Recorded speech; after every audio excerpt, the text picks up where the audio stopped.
In our last video, you learned all about how to create environments and how to attach the atom to that environment, as well as attaching that environment to your process, and finally, how to deploy that process. So now that our process is actually deployed, it would be a good time to learn about the difference between deploying your process and what it means to execute your process.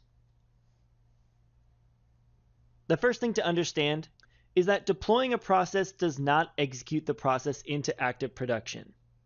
What this means is that once a process is deployed, it needs to be executed either by initiating a manual execution, which can be done through the Manage tab and selecting Process Reporting from that tab, or by applying it to a schedule, which can be done through the Manage tab and the Atom Management selection.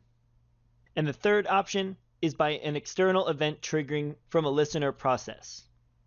Now in our class, we're going to be covering the manual execution so we can get you started on learning how to execute a deployed process.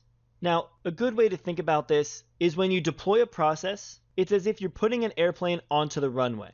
So just like your process, this airplane has been built and is shown that it is ready to fly. However, it has not yet taken off, but it has been cleared for takeoff and is just waiting for the tower to tell it that it can initiate flight. However, once the process is executed, it is much like the airplane actually taking off, which means your process will pull documents in, run it through all of the different paths, and send it to your endpoint destinations.